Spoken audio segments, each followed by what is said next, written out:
الحمدللہ رب العالمین والصلاة والسلام علی سید المرسلین اما بعد فاعوذ باللہ من الشیطان الرجیم بسم اللہ الرحمن الرحیم۔ پڑھیے الصلاة والسلام علیک یا رسول اللہ وعلی آلک واصحابک یا حبیب اللہ۔ الصلاة والسلام علیک یا نبی اللہ وعلی آلک واصحابک یا نور اللہ۔ درود پاک پڑھنے کے بے شمار فضائل و برکات ہیں۔ ویسے تو جس دن بھی درود پڑھیں، جس رات بھی درود پڑھیں، برکتیں ہی برکتیں ہیں۔ امام محمد بن محمد غزالی علیہ رحمۃ اللہ والی لکھتے ہیں کہ جو بندہ رمضان المبارک کی پہلی رات 2 رکعت پڑھے، ہر رکعت میں سورہ فاتحہ کے بعد ایک مرتبہ سورہ فتح پڑھے، اذا جاء نصر اللہ والفتح، کی پوری سورہ، اور سلام پھیرنے کے بعد 10 بار سورہ قدر پڑھے، پھر رسول ذیشان مکی مدنی سلطان صلی اللہ تعالیٰ علیہ وسلم پر 10 مرتبہ درود پاک بھیجے، تو اسے مرنے سے پہلے 2 میں سے ایک فضیلت نصیب ہو جائے گی۔ اور یہ جو 2 انعام ہیں نا، جن دونوں میں سے کوئی ایک ملے گی، یہ دونوں ہی بڑے کمال کے ہیں۔ فرمایا یا تو اس بندے کو خواب میں اللہ تعالیٰ کا دیدار نصیب ہو جائے گا، آئے ہائے، اور فرمایا دوسری کیا ہے، یا پھر دوسری فضیلت اس کو یہ ملے گی کہ وہ شب قدر کو حاصل کر لے گا۔ تو دونوں ہی سمجھ لے کمال کی فضیلتیں ہیں۔ تو رمضان کی پہلی رات انشاءاللہ یہ 2 رکعتیں پڑھنی ہے۔ میں ریپیٹ کر دیتا ہوں، ہر رکعت میں سورہ فاتحہ کے بعد ایک مرتبہ سورہ فتح، اذا جاء نصر اللہ والفتح، پوری صورت، اور جب پوری کر لے 2 رکعت تو 10 بار سورہ قدر، انا انزلناہ فی لیلۃ القدر، یہ پوری صورت، اور اس کے بعد 10 مرتبہ درود پاک پڑھنے ہیں۔ سبحان اللہ، ماہ رمضان تو کیا آتا ہے، بیڑا پار ہو جاتا ہے، گناہ گاروں کی بن آتی ہے۔ اللہ اس رمضان کی برکتیں ہم سب کو نصیب فرمائے۔ تو درود پاک کی کیا بات ہے، نیت کر لیں انشاءاللہ کثرت کے ساتھ درود پاک پڑھیں گے انشاءاللہ۔ نام حضرت پہ لاکھ بار درود، بے عدد اور بے شمار درود ہم کو پڑھنا خدا نصیب کرے، دم بدم اور بار بار درود۔ کون جانے درود کی قیمت، کون جانے درود کی قیمت ہے، عجب در شاہوار درود۔ جو محب نبی ہے اے کافی، جو محب نبی ہے اے کافی، چاہیے اس کو بار بار درود۔ صلو علی الحبیب صلی اللہ تعالی علی محمد صلی اللہ علیہ وسلم۔ سبحان اللہ سبحان اللہ۔ میرے پیارے اسلامی بھائیوں، ایک مرتبہ پھر ماہ غفران، نزول قرآن، رب کے مہمان ماہ رمضان کی آمد ہے۔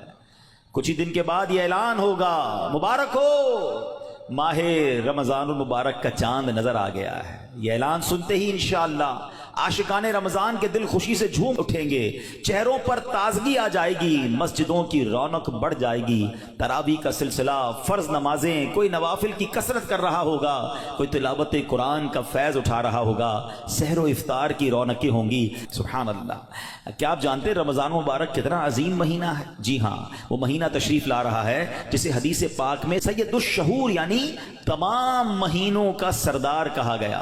وہ مبارک مہینہ آ رہا ہے کہ اس کی پہلی رات سے آسمانوں کے دروازے کھول دیے جائیں گے، پھر آخری رات تک، لاسٹ نائٹ تک وہ دروازے بند نہیں ہوں گے۔ جو اس مہینے میں ایک سجدہ کرے اس کے لیے 1500 نیکیاں لکھی جاتی ہیں، اور جنت میں سرخ یاقوت کا گھر بنایا جاتا ہے۔ اللہ اکبر، سمجھ آ رہی ہے بات؟ ایک سجدے پر 1500 نیکیاں، اور ایک ہی سجدے پر سرخ یاقوت کا جنت میں گھر۔ اب سوچیں جو نفل پڑھتے ہیں، جو پوری تراویح پڑھتے ہیں، ہر سجدے پر کیا کچھ حاصل کر رہے ہیں، انہیں سوچنا چاہیے جو تراویح میں سستی کر جاتے ہیں، نوافل میں سستی کرتے ہیں۔ دل پر چوٹ کرنے کے لیے ایک جملہ کہہ دیتا ہوں، باقی پھر آگے چلتے ہیں، کہ اگر یہ کہہ دیا جائے کہ ماہ رمضان میں جو جتنے سجدے کرے گا اسے اتنے 1000 روپے ملیں گے، پھر بتائیں کتنے سجدے کریں گے؟ اچھا جناب، جو ماہ رمضان میں پوری تراویح پڑھے گا اسے جناب کورنگی کی ایک بڑی سوسائٹی میں ایک پلاٹ دیا جائے گا، 20 رکعت پوری پڑھے، بندہ کہ 20 کے بعد کہیں گے کچھ اور بھی پڑھ لیتا ہوں، ایک پورا پلاٹ مل جائے گا۔ ہر سجدے پر، کراچی میں نہیں، پاکستان کے پوش ایریا میں نہیں، جنت میں سرخ یاقوت کا گھر دیا جا رہا ہے. تو کتنے سجدے کرنے چاہیے رمضان میں؟ وارے نیارے ہو گئے نا، اتنا آسان. سبحان اللہ. اور سنو، وہ مہینہ آ رہا ہے کہ جو ماہ رمضان کا پہلا روزہ رکھتا ہے اس کے پچھلے گناہ معاف کر دیے جاتے ہیں. صبح سے شام تک 70,000 فرشتے اس کے لیے دعائے مغفرت کرتے ہیں. آج دنیا میں پتہ ہے ہم کسی بڑے بزرگ شخصیت کو ڈھونڈ رہے ہوتے ہیں، کسی عالم دین سے پیار ہوتا ہے، کسی پیر صاحب سے محبت ہوتی ہے، بندہ کہتا ہے جا کے یار ان سے دعا کروا لوں، میرا کام ہو جائے گا. اللہ کے فرشتے، اور وہ بھی کتنے، 70,000 صبح سے شام تک روزہ دار کے لیے دعائیں کر رہے ہیں. سبحان اللہ. جس میں نفل کا ثواب فرض کے برابر، فرض کا ثواب 70 گنا بڑھا دیا جائے گا. رمضان مبارک کی جب پہلی رات آتی ہے، اللہ پاک اس امت کی طرف نظر رحمت فرماتا ہے، اور جس پر اللہ نظر رحمت فرمائے اسے کبھی عذاب نہ دے گا. اس سے پتہ کیا پتہ چل رہا ہے؟ 2-3 باتیں آ گئی ہیں کہ پہلی رات بڑی امپورٹنٹ ہے. آخری رات تو ہے ہی امپورٹنٹ، وہ بعد میں بتاؤں گا، مگر چونکہ ابھی پہلی رات آنے والی ہے نا، first night of Ramzan is very important.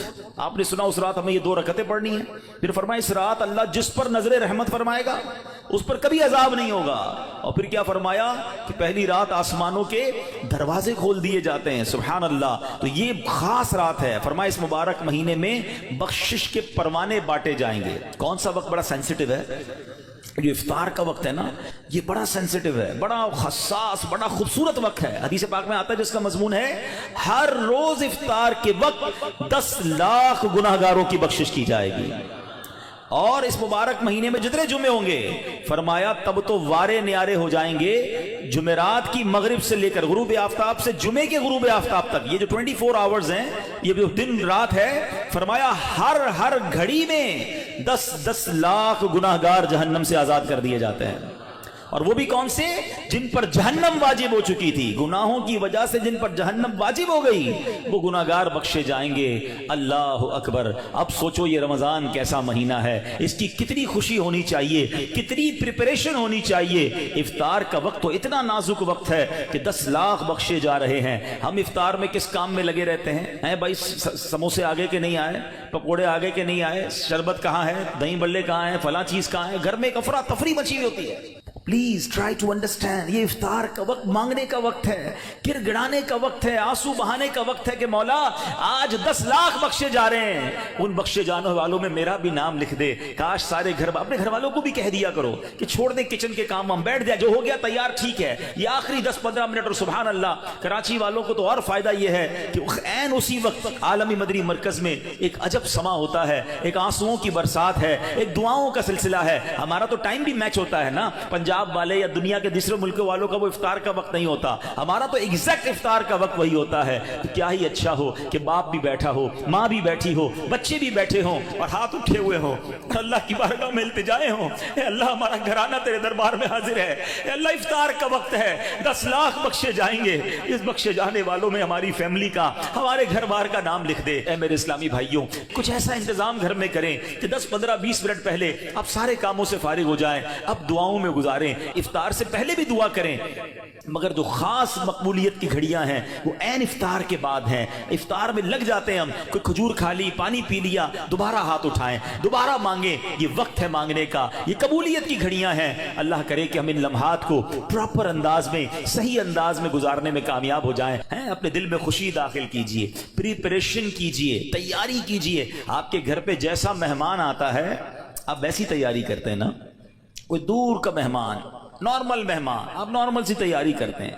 Special مہمان آپ اسپیشل تیاری کرتے ہیں. کچھ مہمان ایسے ہوتے ہیں جن کے آنے کے لیے انتظار ہوتا ہے، یقین نہیں آتا وہ ہمارے گھر آ رہے ہیں. بندہ گھر بھی سجاتا ہے، صفائی بھی کرتا ہے، خوشبو بھی لگاتا ہے، اچھے اچھے کھانے بناتا ہے. مہمان کی تیاری ہے نا.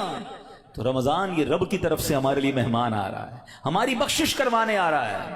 ہمیں اپنے آپ کو سجانا ہے، اپنے کردار کو سجانا ہے. اپنی صحت کا بھی اس لیے خیال رکھو کہ میں اب ایسے الٹے سیدھے کھانے نہ کھاؤں رمضان سے پہلے. پتہ ہے جس کی شادی ہونے والی ہوتی ہے تو دولہے کو لوگ کہتے ہیں بھائی ذرا خیال رکھنا، شادی والے دن ہی بیمار مت ہو جانا.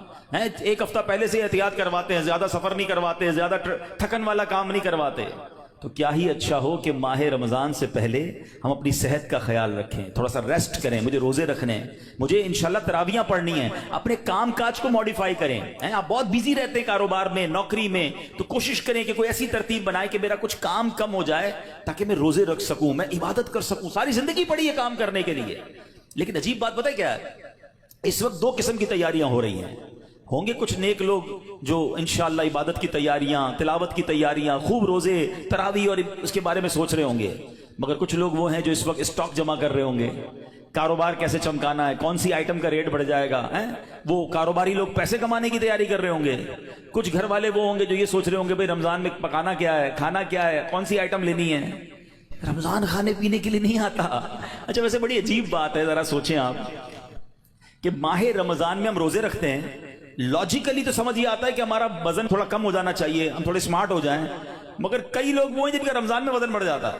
کیوں بھائی؟ اس لیے کہ سحری میں زیادہ کھاتے ہیں، پورا دن روزہ رکھنا ہے. رات زیادہ اس لیے کھاتے ہیں کہ پورا دن روزہ رکھا تھا، پھر 2 بار اور کھاتے ہیں کہ کل پھر روزہ رکھنا ہے. تو عام دنوں میں 2 بار کھاتے ہیں، رمضان میں 4-5 بار کھاتے ہیں. اور وہ کھاتے ہیں جو نہیں کھانا چاہیے. پورا سال جو چیز نہیں کھاتے وہ رمضان میں کھاتے ہیں، پھر موٹے ہو جاتے ہیں، طبیعت خراب ہو جاتی ہے، گلے خراب ہو جاتے ہیں. نہیں، ماہ رمضان تو کم کھانے کا مہینہ ہے، فریش ہونے کا مہینہ ہے. لیکن ہمارے یہاں تو فیسٹیول، اگر میں کہوں کسی کو کہ کسی غیر مسلم کو اگر رمضان میں دورہ کرا دیا جائے پاکستان کے مختلف شہروں کا اور کہیں بتاؤ کیا آپ نے دیکھا، تو کہے گا لگتا ہے مسلمانوں کا کوئی کھانے پینے کا تہوار آ رہا ہے. کہ میں جس مٹھائی کی دکان پہ گیا وہ رش تھا، جس پکوڑے کی دکان پہ گیا وہ لائنیں لگی ہوئی تھی افطار سے پہلے، اور بورڈ لگے ہوئے تھے سحری آفر، افطار آفر. تو لگتا ہے مسلمانوں کا کوئی کھانے پینے کا سالانہ تہوار آتا ہے. کتنی عجیب بات ہے یار. جس مہینے میں پورا دن کھانے پینے سے رکنا ہے، اس مہینے میں سارا دن رات کھانے پینے کی باتیں ہو رہی ہوتی ہیں. مجھے بتائیں نا، ہم دوست آپس میں ملتے کیا بات کرتے ہیں؟ یار سناؤ آج سحری کہاں کرنی ہے؟ اچھا بھائی افطار کہاں کرنا ہے؟ رات کدھر چلنا ہے کھانے کے لیے؟ ارے بھائی یہ بات کون کرے گا؟ تراویح کدھر پڑھنی ہے آج؟ تلاوت کدھر کرنی ہے؟ تہجد کہاں پڑھنی ہے؟ علم دین کی محفل کدھر سجی ہوئی ہے؟ ذکر و اذکار میں آج بیٹھ کے کدھر کرنا ہے؟ آج مل کے اللہ کی بارگاہ میں گر گڑا کر دعائیں کہاں کرنی؟ یہ گفتگو کیوں نہیں ہوتی؟ ماہ رمضان تو نیکیوں کا اجر بڑھا دیا گیا، مگر دماغ میں ایک ہی بات گھوم رہی ہوتی ہے. یا دوسری، آج کل کھیل کود شروع ہو گیا رمضان میں. ایسا نہ کریں. ماہ رمضان کے کیسے کیسے فضائل ہیں ذرا سنیے گا. معراج شریف کی روایات میں ہے، معراج کے دولہ مکی مدنی مصطفیٰ صلی اللہ تعالی علیہ وسلم نے سدرۃ المنتہا کے قریب ایک فرشتہ دیکھا. آپ فرماتے لم ارا مثلہ، یعنی ایسا نرالا فرشتہ میں نے کبھی نہیں دیکھا. نبی پاک فرما رہے ہیں. تو آپ فرماتے ہیں کہ میں نے ایسا نرالا فرشتہ تو کبھی نہیں دیکھا تھا. یہ جب تسبیح کرتا تھا تو اس کی ایسی خوبصورت آواز تھی کہ اس آواز سے عرش بھی جھوم اٹھتا تھا. میں نے جبرائیل سے پوچھا ایو خلقی ھذا، اے جبرائیل یہ کون سی مخلوق ہے؟ عرض کی حضور یہ ایک فرشتہ ہے جو حضرت آدم علیہ السلام سے 2000 سال پہلے پیدا کیا گیا تھا. میں نے پوچھا اس سے پہلے یہ کہاں تھا؟ عرض کیا اللہ پاک نے عرش کے نیچے جنت میں ایک جگہ بنائی ہے، یہ وہیں ہوتا ہے. حضور آج آپ کے دیدار کے لیے حاضر ہوا ہے. کیا شان ہے میرے آقا کی. ہر کوئی فدا ہے بن دیکھے، دیدار کا عالم کیا ہوگا. ارے فرشتہ بھی میرے آقا کے دیدار کا تمنائی ہے. جبریل امین کہتے حضور آج آپ کے دیدار کے لیے حاضر ہوا ہے. مکی مدنی سلطان صلی اللہ تعالی علیہ وسلم فرماتے ہیں اب نبی پاک علیہ الصلوۃ والسلام نے اس فرشتے سے ایک بڑا کمال کا سوال کیا. ذرا سنیے گا، آپ کا ایمان تازہ ہو جائے گا. پیارے آقا علیہ الصلوۃ والسلام نے اس فرشتے کو سلام کیا تو وہ اللہ پاک کی تسبیح میں مصروف تھا، اسے سلام سنائی نہ دیا. اب جبریل امین نے اسے کہا ہذا محمد صلی اللہ علیہ وسلم، یہ محبوب خدا جناب رسول اللہ صلی اللہ علیہ وسلم ہے. جب اس نے سنا تو خوشی سے اپنے 2 سبز پر پھیلائے. یہ اتنے بڑے پر تھے جنہوں نے آسمانوں اور زمین کو گھیر لیا. اب اس نے مجھے نبی پاک فرماتے ہیں مجھ سے گلے ملنے کی سعادت حاصل کی، ادب سے بوسہ بھی دیا. پھر عرض کی یا رسول اللہ صلی اللہ تعالی علیہ وسلم آپ کے لیے گڈ نیوز ہے، آپ کے لیے خوشخبری ہے کہ اللہ پاک نے ماہ رمضان کے صدقے آپ کی امت کی بخشش فرما دی. اس فرشتے نے نبی پاک کو عرض کی کہ حضور آپ کی امت کو اللہ نے ماہ رمضان کے صدقے بخش دیا ہے. سبحان اللہ. نبی ہاشمی صلی اللہ علیہ وسلم مزید فرماتے ہیں اس فرشتے کے سامنے 2 صندوق رکھے ہوئے تھے جن پر ہزاروں تالے لگائے ہوئے تھے. میں نے پوچھا ان صندوقوں میں کیا ہے؟ اس فرشتے نے عرض کی ان صندوقوں میں آپ کی امت کے روزہ داروں کے لیے جہنم سے آزادی کے پروانے ہیں.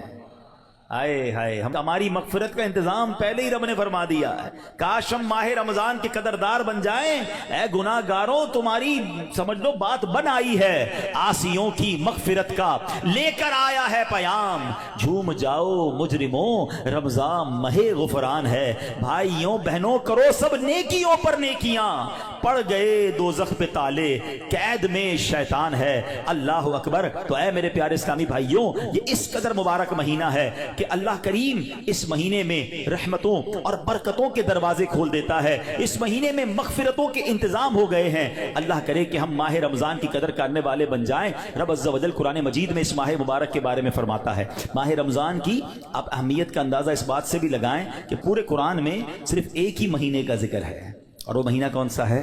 وہ مہینہ ماہ رمضان ہے۔ اللہ قرآن میں فرماتا ہے، بسم اللہ الرحمن الرحیم، شہر رمضان الذی انزل فیہ القرآن ھدی للناس وبینات من الھدی والفرقان فمن شہد منکم الشہر فلیصم۔ ترجمہ کنز العرفان۔ رمضان کا مہینہ ہے جس میں قرآن نازل کیا گیا، جو لوگوں کے لیے ہدایت اور رہنمائی ہے اور فیصلے کی روشن باتوں پر مشتمل ہے۔ تو تم میں جو کوئی یہ مہینہ پائے تو ضرور اس کے روزے رکھے۔ سبحان اللہ۔ اے میرے پیارے اسلامی بھائیوں، رمضان کا مہینہ کیا خوبصورت فرمایا کہ جو اس مہینے کو پائے وہ روزے رکھے۔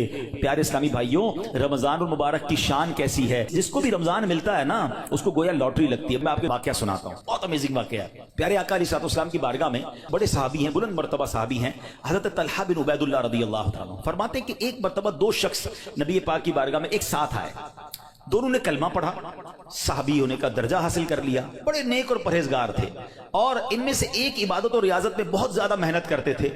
جو زیادہ عبادت گزار تھے، یہ ایک مرتبہ ایک غزوے میں شریک ہوئے اور شہید ہو گئے، جہاد میں گئے اور شہید ہو گئے، اور ایک سال بعد دوسرے جو صحابی تھے ان کا بھی انتقال ہو گیا۔ ٹھیک ہے، حضرت طلحہ فرماتے ہیں ان دونوں کے دنیا سے جانے کے بعد ایک رات میں نے خواب میں دیکھتا ہوں کہ میں جنت کے دروازے پر کھڑا ہوں، یہ دونوں صحابی رسول وہاں موجود ہیں۔ اتنے میں جنت کے اندر سے کوئی باہر آیا، وہ صحابی جن کا انتقال ایک سال بعد ہوا تھا انہیں لے کر جنت میں چلا گیا۔ تھوڑی دیر کے بعد دوبارہ وہ فرشتہ آیا اور جو صحابی ایک سال پہلے شہید ہوئے تھے ان کو بعد میں جنت میں لے کر گیا۔ اب بات سمجھ آ رہی ہے؟ جو شہید ہوئے، زیادہ عبادت کرتے تھے، وہ بعد میں جنت میں گئے، اور جو ایک سال بعد جن کا انتقال ہوا، جو اتنی عبادت نہیں کرتے تھے مگر وہ جنت میں پہلے چلے گئے۔ اچھا کمال دیکھو صحابہ کرام علیہ رضوان کا، کہ جو بھی خواب دیکھتے تھے، جو بھی ذہنوں میں سوال ہوتا تھا، ڈائریکٹلی نبی پاک علیہ الصلوۃ والسلام کی بارگاہ میں آ جاتے۔ ان کے پاس کیسی نعمت موجود تھی کہ اس کا مسئلے کا حل تو نبی پاک نے کرنا ہے۔ کہ حضور یہ کیا ماجرا ہے؟ شہید وہ ہوئے، عبادت بھی زیادہ کرتے تھے، جنت میں وہ بعد میں جا رہے ہیں، جن کا انتقال بعد میں ہوا حضور وہ پہلے جا رہے ہیں جنت میں۔ اللہ اکبر۔ تو نبی پاک علیہ الصلوۃ والسلام نے کیا خوبصورت جواب دیا، فرمایا یہ دوسرے صحابی ایک سال زیادہ زندہ نہیں رہے؟ کہاں جی حضور یہ تو ایک سال زیادہ زندہ رہے۔ تو فرمایا کیا ایک سال زیادہ زندہ رہنے والے نے ایک سال پہلے شہید ہونے والے سے زیادہ روزے نہیں رکھے ایک سال؟ فرمایا ہاں روزے تو رکھے۔ تو نبی پاک نے پوچھا کیا اس ایک سال بعد والے نے سجدے زیادہ نہیں کیے؟ عرض کیا جی حضور سجدے بھی زیادہ کیے۔ تو نبی پاک نے فرمایا بس اسی وجہ سے ان دونوں کے درمیان زمین و آسمان کا فرق ہے۔ بات سمجھ آ رہی ہے؟ مومن اور نیک آدمی کی لمبی عمر یہ اس کے لیے بہت بڑی سمجھ لو فائدہ ہے کہ وہ جتنا جیتا ہے اتنے سجدے زیادہ کرتا ہے، اتنے رمضان اسے ملتے ہیں۔ یاد رکھیے گا، بندہ نیک ہو اور عمر طویل ہو تو اس کے وارے نہیں آ رہے ہیں، لیکن اگر بندہ گناہ گار ہے، اس کی عمر بڑی ہو جائے تو وہ تو مارا گیا نا، اس کی تو روز نماز قضا ہو رہی ہے، اس کے رمضان کے روزے بھی قضا ہو رہے ہیں، وہ روز جھوٹ بول رہا ہے، وہ روز حرام کما رہا ہے، تو اس کا تو گناہوں کا میٹر جاری ہے نا۔ یہ لوگ بڑی عمر کی جو دعا کرتے ہیں نا، بڑی اچھی نعمت ہے یہ، لیکن اللہ سے ہمیشہ یہ دعا کریں کہ مولا نیکیوں والی طویل عمر عطا فرما، عافیت والی طویل عمر عطا فرما۔ تو پتہ چلا کہ پھر رمضان آ رہا ہے میری بخشش کروانے، پھر رمضان آ رہا ہے میرے نامہ اعمال میں۔ تو پتہ چلا کہ ماہ رمضان یہ ہمارے لیے بہت بڑا احسان ہے۔ اللہ خیر سے رمضان عطا کر دے، اس کو ضائع نہ ہونے دینا، اس کو خوب نیکیوں میں گزارنا۔ پچھلے گناہوں کی معافی کا ایک اور چانس دیا جا رہا ہے، مغفرت کا گویا ایک اور موقع آنے والا ہے۔ اللہ کرے کہ ہم اس کی قدر کرنے میں کامیاب ہو جائیں۔ یا خدا ہم عاصیوں پر یہ بڑا احسان ہے۔ یا خدا ہم آسیوں پر یہ بڑا احسان ہے، زندگی میں پھر عطا ہم کو کیا رمضان ہے، یا الہی تو مدینے میں کبھی رمضان دکھا، یا الہی تو مدینے میں کبھی رمضان دکھا، مدتوں سے دل میں یہ عطار کے ارمان ہے۔ تو اے میرے پیارے اسلامی بھائیوں، کاش ماہ رمضان کی ہم قدر کرنے میں کامیاب ہو جائیں۔ آپ کو معلوم ہے ماہ رمضان آتا تھا نا تو میرے آقا اس کا بھرپور استقبال فرماتے تھے۔ دیکھیں ہمیں اگر اپنی آنے والی نسلوں تک یہ بات باقی رکھنی ہے کہ رمضان کی اہمیت رہے، ہمارے بچوں کو پتہ چلے، انہیں سارا سال انتظار رہے، تو ہمیں بھی ماہ رمضان کو سیلیبریٹ کرنا چاہیے۔ نبی پاک کیا کرتے، میرے آقا جب چاند نظر آتا نا سبحان اللہ، تو پیارے آقا علیہ الصلوۃ والسلام قبلے کی طرف رک کر کے یوں دعا مانگتے۔ ذرا دعا دیکھیے گا کون سی ہے۔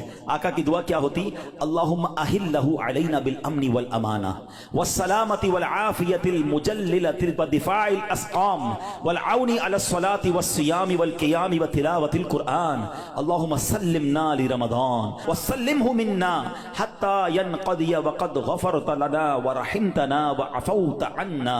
اے اللہ اس چاند کو ہم پر امن و امان، سلامتی، مکمل عافیت اور بیماریوں سے حفاظت کا ذریعہ بنا، اور نماز، روزے، عبادت اور تلاوت قرآن پر مدد کا سبب بنا۔ اے رب کریم ہمیں رمضان کی وجہ سے سلامتی عطا فرما، یعنی اسے ہمارے لیے سلامتی والا بنا اور اسے ہم سے سلامتی عطا فرما، یہاں تک کہ جب یہ رخصت ہو تو تیری مغفرت و رحمت اور عفو درگزر ہمارا یقینی مقدر بن چکا ہو۔ سبحان اللہ۔ تو پتہ چلا رمضان مبارک کی آمد پر خوشخبریاں دینا، لوگوں کو مبارکباد دینا، یہ اچھا کام ہے۔ انشاءاللہ اگر ہم رمضان کی آمد کی خوشی بنائیں گے، اللہ کی رحمت جوش میں آئے اور کاش ہم جنت کے حقدار بن جائیں۔ مگر ایک احتیاط اس میں کرنی ہے، جب بھی رمضان آتا ہے نا تو ایک بڑا عجیب سا میسج وائرل ہوتا ہے۔ کیا وائرل ہوتا ہے؟ حدیث پاک میں ہے کہ جس نے سب سے پہلے آمد رمضان کی مبارک دی اس کے لیے جنت واجب ہو جاتی ہے۔ ایسی کوئی حدیث ہمارے آقا مکی مدنی مصطفیٰ صلی اللہ تعالی علیہ وسلم سے ثابت نہیں ہے، نہ ہی رمضان کے بارے میں نہ ہی کسی مبارک مہینے کے بارے میں۔ ایسے جھوٹے میسیجز کو آگے بڑھانا نہیں چاہیے۔ جو بھی آپ کو میسج بھیجے اس کو محبت کے ساتھ سمجھائیں کہ ایسی کوئی حدیث نہیں ہے۔ حدیث پاک ذرا غور سے سن لیں، جو ہر میسج آگے فارورڈ کر دیتے ہیں نا، پہلے چیک تو کریں یہ حدیث ہے بھی کہ نہیں۔ ہم کہیں جھوٹی حدیث یا جھوٹی بات پھیلانے کا سبب تو نہیں بن رہے۔ حدیث پاک سنیے گا، من کذب علی متعمدا فلیتبوأ مقعدہ من النار۔ آقا فرماتے جس نے مجھ پر جان بوجھ کر جھوٹ باندھا، مثلا نبی پاک علیہ الصلوۃ والسلام نے کوئی بات فرمائی نہیں تھی اور یہ کہہ دیا کہ پیارے آقا علیہ الصلوۃ والسلام کی حدیث ہے، تو ایسا بندہ اپنا ٹھکانہ جہنم میں بنا لے۔ تو بالکل بھی لوگ اچھا یہ تو عجیب ہے نا، کہیں بیٹھے اللہ قرآن میں یہ فرماتا ہے بھائی قرآن میں آیا ہے، کدھر آیا ہے بھائی یہ اس کو بھی نہیں پتا ہے، حدیث میں یہ بات آئی ہے، بھائی کون سی حدیث کس کتاب ہے پتا کچھ نہیں ہے، اپنی طرف سے بولی جا رہے ہیں۔ بھائی کس نے کہا ہے آپ کو قرآن میں آیا ہے، حدیث میں آیا ہے؟ آپ کو جو پتا نہیں ہے، آپ کو یاد نہیں ہے، اتنا سخت معاملہ ہے، نبی پاک کی طرف جھوٹ باندھنا ہے، اور آقا نے کیا فرمایا، اپنا ٹھکانہ جہنم بنایا۔ تو آپ کہہ دیں میں نے کہیں پڑھا ہے، ہو سکتا ہے میں نے کہیں سنا ہے، قرآن اور حدیث کی بات کرتے تو لرزہ آ جانا چاہیے۔ ایک زبر زیر پیش کا ہم فرق نہیں کر سکتے قرآن میں، اور جناب اللہ نے قرآن میں یہ فرمایا، تم کو نہیں پتا قرآن میں یہ ہے، بحث کریں گے اور قرآن کو بیچ میں لے آئیں گے۔ یہ ہماری خواتین بھی بہت کرتی ہیں۔ تو مہربانی کر کے اس سے توبہ کریں، اور ان معاملات میں جب تک آپ کے سامنے، آپ دیکھیں آج کروڑوں لوگوں کی تقدیریں بدلنے والے، لاکھوں ہزاروں حافظ اور عالم بنانے والی شخصیت امیر اہل سنت، نہ جانے کتنی ہزاروں ان کو حدیثیں یاد ہوں گی، کتنی روایتیں اور آیتیں یاد ہیں، مگر آج بھی آپ مدنی مذاکرے میں دیکھیں یہ کیوں، یہ ہماری تربیت کے لیے کہ وہ پہلے قرآن کی کوئی آیت پڑھنی ہے تو لکھا ہوا سامنے لاتے ہیں، حدیث پڑھنی ہے تو پورا پڑھ کے سناتے ہیں، تاکہ ایگزیکٹلی وہی لفظ لوگوں کے سامنے جائے جو نبی پاک کے دہان مبارک سے نکلا ہے۔ تو ہماری آپ کی جرت نہیں ہونی چاہیے کہ حدیث میں اپنی طرف سے حاشیے لگائیں، اپنی طرف سے معاذ اللہ قرآن پاک کے بارے میں بعض اوقات تو یہ بات ایمانیات پر آ جائے گی اگر اپنی طرف سے کوئی بات ایڈیشن کر رہا ہے، تو بڑے احتیاط کی حاجت ہے۔ البتہ ماہ رمضان ایک اور خوبصورت آیت سنیے گا، اس میں قرآن پاک نے جو ہم پر رمضان کے روزے فرض کیے گئے نا اس کا ریزن بیان کیا، یعنی ہماری شریعت ہم سے چاہتی کیا ہے۔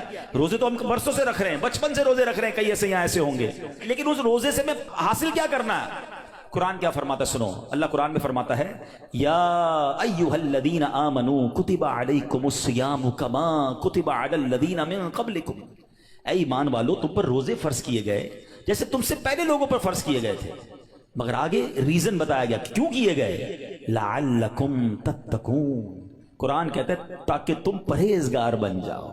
آج سمجھ لیں، میں اس موضوع کو تھوڑا اور مزید ڈیفائن کروں گا، کہ روزے فرض ہونے کی وجہ قرآن نے کیا بیان کی؟ لعلکم تتقون، تاکہ تم پرہیزگاری اختیار کرو، تم پرہیزگار بن جاؤ۔ اس آیت کریمہ میں جو روزے کی اعلیٰ ترین حکمت اور بہت بڑا فائدہ بیان کیا گیا، ایکچولی اس میں چھپا ہوا ہے لعلکم تتقون، تاکہ تم پرہیزگار بن جاؤ۔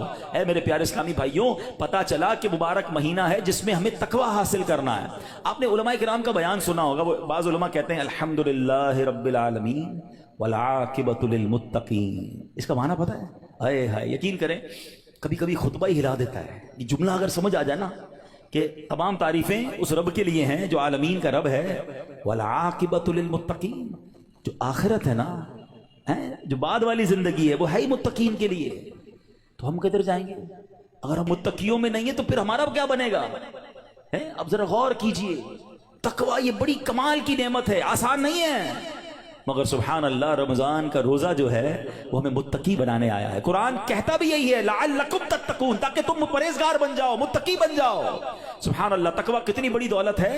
حضرت ابو سعید خدری رضی اللہ تعالیٰ عنہ سے روایت ہے، رسول اکرم نور مجسم شفیع معظم صلی اللہ علیہ وسلم نے ایک صحابی کو نصیحت کرتے ہوئے فرمایا علیک بتقوی اللہ فانہ جماع کل خیر، تم پر تقوی لازم ہے کہ بے شک تقوی تمام بھلائیوں کا مجموعہ ہے، تمام بھلائیوں کا کمبینیشن کیا ہے؟ وہ تقوی ہے۔ حجت الاسلام امام محمد غزالی فرماتے ہیں اے عزیز، تجھے جاننا چاہیے کہ تقوی ایک نایاب خزانہ ہے، اگر تم اس خزانے کو حاصل کرنے میں کامیاب ہو گئے تو تم بہت بڑی کامیابی حاصل کر لو گے۔ یوں سمجھو کہ دنیا اور آخرت کی تمام بھلائیاں تقوی میں جمع کر دی گئی ہیں۔ اور وہ تقوی کیسے ملے گا؟ وہ روزے سے ملتا ہے۔ اگر بندہ صحیح معنوں میں روزہ رکھ لے تو انشاءاللہ وہ تقوی اختیار کر لے گا۔ تو اے میرے پیارے اسلامی بھائیوں، اب ذرا غور کیجئے، ایکچولی رمضان کو نئی زندگی پانے کا مہینہ قرار دیا گیا۔ یہ بڑی کمال کی بات سنیے گا، شاید آپ کو حیرانی ہوگی کہ صوفیہ کرام کے مطابق انسان 2 مرتبہ پیدا ہوتا ہے۔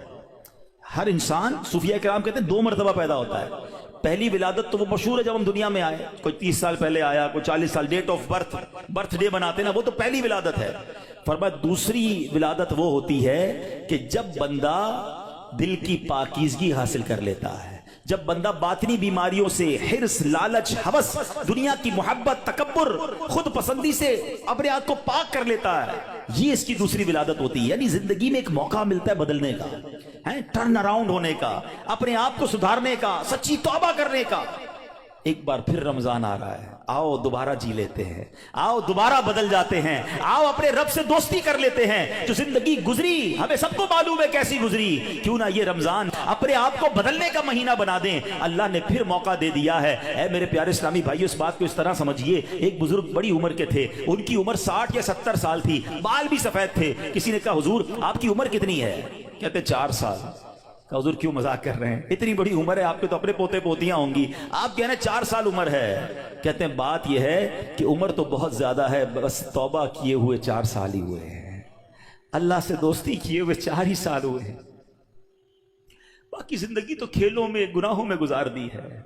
اب آپ سنبھالیں تو کام اپنے سنور جائے، ہم نے تو کمائی سب کھیلوں میں گوائی ہے، پتہ نہیں ہم کب بدلیں گے، کب وہ زندگی پھر حاصل کریں گے، ورنہ زندگی کیسے گزر رہی ہے ہم میں سے بہت سارے اچھی طرح جانتے ہیں کہ صبح ہوتی ہے، شام ہوتی ہے، زندگی یوں ہی تمام ہوتی ہے۔ کبھی کبھی تو ڈر لگتا ہے یار کہ زندگی بڑھ رہی ہے، ہمارے گناہ بڑھ رہے ہیں، نیکیاں بڑھ رہی ہیں۔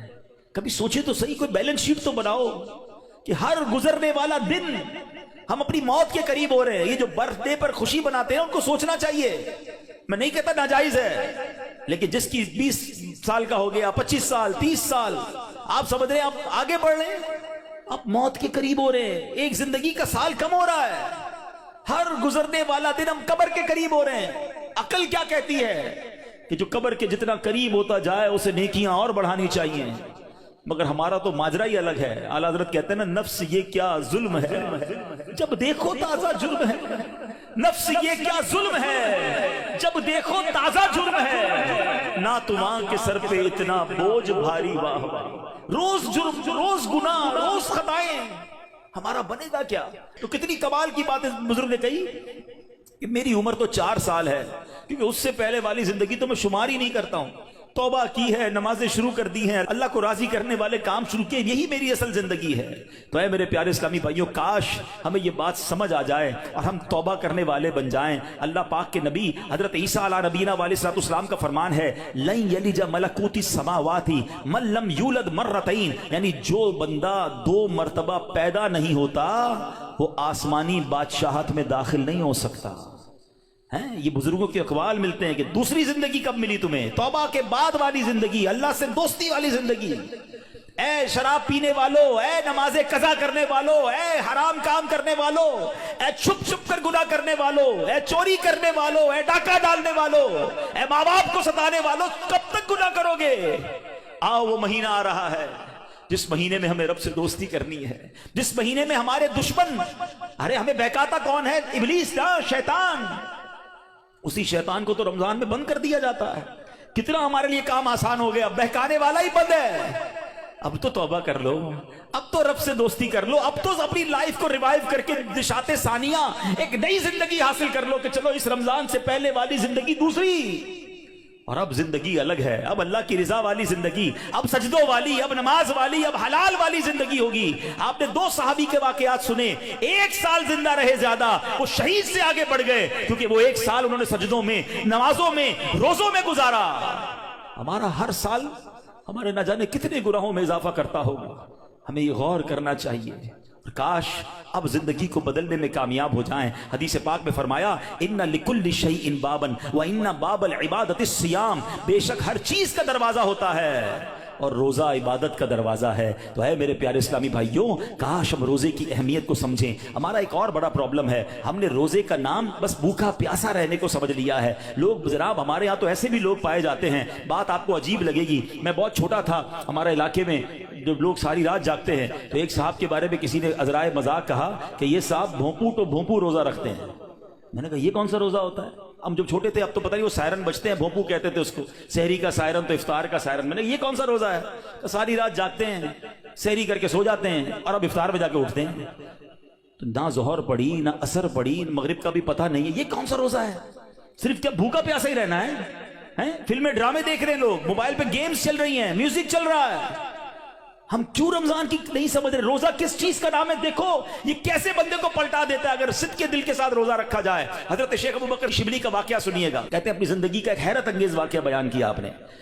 ایک مرتبہ ایک قافلے کے ساتھ میں ملک شام جا رہا تھا, تو کہتے ہیں کہ راستے میں اچانک ڈاکوؤں کی جماعت نے ہمارے قافلے پر اٹیک کیا اور قافلے والوں کا ساز و سامان لوٹ کر اپنے سردار کے سامنے ڈھیر کر دیا. جانچ پڑتال کرنے لگے, ایک شخص کے سامان سے بہت ساری شکر اور بادام نکلے. ڈاکو تو ڈاکو ہوتے ہیں, انہوں نے جناب کہا چلو مال بھی ملا اور پیسے کھانا بھی ملا, تو سب نے شکر اور بادام کھانا شروع کر دی. مگر میں نے دیکھا کہ ڈاکوؤں کا سردار کھا نہیں رہا کچھ. شیخ ابو بکر شبلی کہتے ہیں بھائی تم کیوں نہیں کھا رہے؟ لوٹ تو لیا ہے, سب کھا رہے, تم خاموش ہو. تو کہتا ہے میرا روزہ ہے. شیخ ابو بکر شبلی کہتے ہیں کہ ایک طرف تو لوگوں کا مال لوٹ رہے ہو, لوگوں سے پیسے لوٹ رہے ہو, اور تم روزہ بھی رکھے ہوئے ہو, یہ کیا بات ہوئی؟ تو کیا کہتے ہیں وہ ڈاکو کا سردار کہتا ہے کہ اللہ پاک سے صلح کے لیے کوئی راہ بھی تو باقی رکھنی چاہیے نا. مجھے پتا ہے میں غلط کر رہا ہوں, مگر رب کو راضی کرنے کے لیے کوئی راستہ تو باقی رکھوں نا. اللہ اکبر. وہ کہتے ہیں مجھے تو, شیخ ابو شبلی کہتے ہیں میں تو بات بھول گیا, مگر کچھ عرصے کے بعد میں نے مکہ مکرمہ میں اسی ڈاکوؤں کے سردار کو دیکھا. اس کے چہرے پر عبادت کا نور تھا, مجاہدات کی وجہ سے اس کا جسم کمزور پڑ چکا تھا, وہ احرام باندھے طواف کعبہ میں مصروف تھا. اسی حالت میں دیکھ کر مجھے ایک بار پھر حیرت ہوئی. میں نے ان سے پوچھا تم وہی نہیں جو ڈاکوؤں کے سردار تھے؟ کہتے ہیں ہاں بات یہ ہے کہ میں وہی ہوں, اور سنیے اسی روزے نے میری اللہ پاک سے صلح کروا دی ہے. یہ روزہ عبادت کا دروازہ ہے, اس کی اہمیت کو سمجھنا ہے. روزہ رکھ کر دے لوگ گناہ کر رہے ہیں, رمضان کی راتوں میں جو گناہ کر رہے ہیں, خدا نہ ایسا نہ کریں. اور آئیے گناہوں بھری زندگی سے ہمیں اپنے آپ کو بدلنا ہے. صحابی رسول حضرت جابر بن عبداللہ کا کمال کا فرمان ہے. میں نے خود زندگی میں پہلی بار جملہ پڑھا, لیکن کیا کمال کی بات آپ فرماتے ہیں. آپ فرماتے لا تجعل یوم صومک و یوم فطرک سواء. فرماتے تمہارے روزے کا دن اور بغیر روزے کا دن, ان دونوں کو ایک جیسا مت رکھو. بات بڑی پتے کی ہے. تم بغیر روزے کے جیسے ہوتے ہو, روزے میں بھی ویسے ہی ہو. روزے کا دن الگ ہونا چاہیے، اس دن عبادتیں زیادہ ہونی چاہیے، اس دن گناہوں سے بدلنا ہونا چاہیے، اس دن میرے اندر اور تبدیلی آنی چاہیے۔ کاش آنکھوں کا روزہ ہو کہ میری آنکھیں حرام نہ دیکھیں، کاش زبان کا روزہ ہو کہ میری زبان جھوٹ نہ بولے، کسی کا دل نہ دکھائے، کاش میرے ہاتھ بھی روزے میں ہوں، یہ ہاتھ کسی ظلم کی طرف نہ بڑھیں، کاش میرے پیر بھی روزے والے ہوں، یہ پیر مجھے کسی حرام کے اڈے کی طرف نہ لے جائیں۔ اللہ کرے کہ صرف بھوکا پیاسا نہیں، ہم اپنے پورے جسم کا روزہ رکھیں، اپنے کردار کا روزہ رکھیں، میری ذات سے کسی کو تکلیف نہ پہنچے۔ اور سچی بات بتاؤں، روزہ تو بہت سارے لیسن دیتا ہے۔ تقوی کی بات ہو رہی ہے نا، ایکچولی تقوی کی شاندار پریکٹس بھی ہمیں روزہ کرواتا ہے۔ مجھے بتائیے، جب ہم روزہ رکھتے ہیں اور افطار کا وقت قریب آنے والا ہوتا ہے، لاکھوں کروڑوں لوگ روزہ رکھتے ہیں پوری دنیا میں، اب دیکھیں تو اربوں لوگ روزہ رکھتے ہیں، کوئی ایک اسلامی بھائی، بچہ بچی مجھے بتا دیں، اسلامی بھائی اسلامی بہن کہ جو روزے سے پہلے چپکے سے گھر میں جائے، کوئی دیکھنے والا نہ ہو اور کچھ کھانا پینا کھا لے۔ آپ کے ساتھ کئی بار ایسا ہوا ہوگا کہ افطار سے پہلے آپ گھر گئے ہوں گے، گھر میں کوئی نہیں ہے، آپ نے فریج کھولا ہوگا، کوئی ٹھنڈا شربت پڑا ہوا ہے، فروٹ کٹا ہوا ہے، گھر میں پانی کا جگ بھی پڑا ہوا ہے، آپ کو پیاس بھی لگ رہی ہے، گھر میں کوئی بھی نہیں ہے، کوئی ایک ایسا جس نے چپکے سے پانی پی لیا ہو۔ جب کوئی نہیں دیکھ رہا، بھائی کیوں نہیں پیا آپ نے؟ تو آپ کیا جواب دیں گے؟ کون دیکھ رہا ہے؟ اللہ دیکھ رہا ہے، ایسا ہی ہے نا۔ اچھا یہ تو چلے کھانے پینے کی بات ہے، ہم افطار سے پہلے عصر کی نماز پڑھ رہے ہیں، حلق خشک، تھکے ہارے، وضو خانے پر گئے، وضو کر رہے ہیں، جب کلی کرتے ہیں تو ہمارے منہ میں پانی آ چکا ہے، منہ اور حلق میں کتنا فاصلہ ہے؟ 1 انچ کا بھی فاصلہ نہیں ہے، کوئی دیکھ بھی نہیں سکتا کہ میں نے کلی کر کے پانی کتنا باہر نکالا، کتنا اندر ڈال دیا، تو ایک آدھا گھونٹ پی لو بھائی، کسی کو نہیں پتا چلے گا۔ تو آپ کیا جواب دیں گے؟ کون دیکھ رہا ہے؟ جواب ذرا بلند آواز سے دو نا، کون دیکھ رہا ہے؟ کمال کی بات ہے۔ دیکھو روزہ کیسی شاندار پریکٹس کرا رہا ہے، میں اکیلا ہوں، کھا پی اس لیے نہیں رہا ہوں کہ اللہ دیکھ رہا ہے۔ اور آپ کو پتا یہی کھانا پینا سحری کا وقت ختم ہونے سے پہلے بھی حلال، افطار کا وقت ہو گیا اس کے بعد پھر حلال، صرف اس ٹائم میں نہیں کھا پی رہا، حلال چیزیں تھی روزے کی وجہ سے بعد میں رک گیا۔ تو جو رب تمہیں کھاتے پیتے دیکھ رہا ہے وہ حرام کام کرتے نہیں دیکھتا۔ اب سوچیں، یہ شاندار، ہم ہر سب جتنے مسلمان پریکٹس کرتے ہیں رمضان میں، بالکل پکی پریکٹس ہوتی ہے، اللہ دیکھ رہا ہے اس لیے نہیں کھاؤں گا، اللہ دیکھ رہا ہے پھر فلم کیوں دیکھتے ہو، اللہ دیکھ رہا ہے پھر حرام کیوں دیکھتے ہو، اللہ دیکھ رہا ہے تم جھوٹ کیوں بولتے ہو۔ رمضان میں بھی گناہ کر رہے ہیں لوگ، اور رمضان کے بعد تو دھڑلے سے کر رہے ہیں۔ کیا میرا رب معاذ اللہ تمہیں صرف کھاتے پیتے دیکھ سکتا ہے؟ تمہیں حرام کام کرتے ہوئے، حرام کماتے ہوئے، جھوٹ بولتے ہوئے، کسی پر زیادتی کرتے ہوئے نہیں دیکھ رہا؟ اس وقت کیوں خیال نہیں آتا اللہ دیکھ رہا ہے؟ اس کا مطلب یہ ہوا کہ اللہ کی رحمت سے ہمیں پریکٹیکلی تقوی کی پریکٹس کرائی جاتی ہے رمضان میں، تاکہ ہم تگڑے ہو جائیں، ہم روحانی طور پہ مضبوط ہو جائیں۔ شیطان کو بند کر دیا جاتا ہے، لیکن جیسی شیطان آزاد ہوتا ہے، جو مسجد صبح و شام بھری رہتی ہے وہ خالی ہو جاتی ہے، جناب پھر غلط گناہوں کے کام شروع ہو جاتے ہیں۔ کیوں؟ ارے ہماری تو پریکٹس کروائی گئی رمضان میں کہ رمضان کے بعد بھی مضبوط رہیں۔ آئیں اس بار ایسی پکی سچی نیت کر لو کہ انشاءاللہ رمضان کا بھی انتظار نہیں کریں گے، آج سے انشاءاللہ اب نمازوں کی پابندی شروع ہو جائے گی انشاءاللہ، آج سے اب گناہوں کو چھوڑ کر رمضان کا استقبال کرنا ہے نا۔ آئیے میں بتاتا ہوں وہ رمضان کیسے گزارتے تھے۔ سبحان اللہ، اللہ کے پیارے حبیب علیہ الصلوۃ والسلام جب رمضان آتا نا، بی بی عائشہ فرماتی ہے آپ کے چہرے کا رنگ بدل جاتا۔ اچھا کیوں بدلتا تھا؟ کہ خوف خدا، کہ کہیں رمضان میں حق کے بندگی ادا کرنے میں کوئی کمی نہ رہ جائے۔ یہ کس کی بات ہو رہی ہے؟ محبوب رب العالمین جناب رسول اللہ صلی اللہ تعالی علیہ وسلم، آپ کا رنگ بدل جاتا۔ کیا کبھی ایسا ہوا کہ رمضان میں ہمارے چہرے کا رنگ بدلے، کہ ہم ڈر جائیں کہ یا اللہ رمضان تو مل گیا، کہیں اس کا ادب کر سکوں گا کہ نہیں؟ ٹینشن ہی کسی کو نہیں ہے، فکر ہی کوئی نہیں ہے۔ نبی پاک کا یہ انداز تھا۔ پھر پیارے آقا علیہ الصلوۃ والسلام، اچھا پھر جو رمضان کی بے حرمتی کرتے ہیں نا، جو رمضان کی راتوں میں گناہ کرتے ہیں، ماذ اللہ رمضان کی قدر نہیں کرتے، وہ بھی ذرا ایک واقعہ سن لیں۔ علامہ ابن جوزی رحمۃ اللہ تعالی لکھتے ہیں، اللہ پاک کے آخری نبی رسول مقبول علیہ الصلوۃ والسلام نے فرمایا میرے پاس جبریل امین حاضر ہوئے، عرض کی یا رسول اللہ صلی اللہ تعالی علیہ وسلم، قیامت میں ایک نوجوان کو لایا جائے گا، وہ غمگین ہوگا، رو رہا ہوگا، فرشتے اس کو لوہے کے گرزوں یعنی آئرن راڈ سے اسے ہانک رہے ہوں گے، وہ نوجوان 1000 سال تک الامان الامان پکارتا رہے گا، لیکن اس کو امان نہیں دی جائے گی۔ پھر اس نوجوان کو 1000 سال کے بعد رب قہار کی بارگاہ میں پیش کیا جائے گا، اللہ پاک فرشتوں کو حکم دے گا کہ اسے منہ کے بل جہنم میں ڈال دو۔ جبریل امین کا بیان سن کر رسول اکرم صلی اللہ تعالی علیہ وسلم نے فرمایا اے جبریل یہ کون ہوگا؟ عرض کیا حضور وہ آپ کا ایک امتی ہوگا۔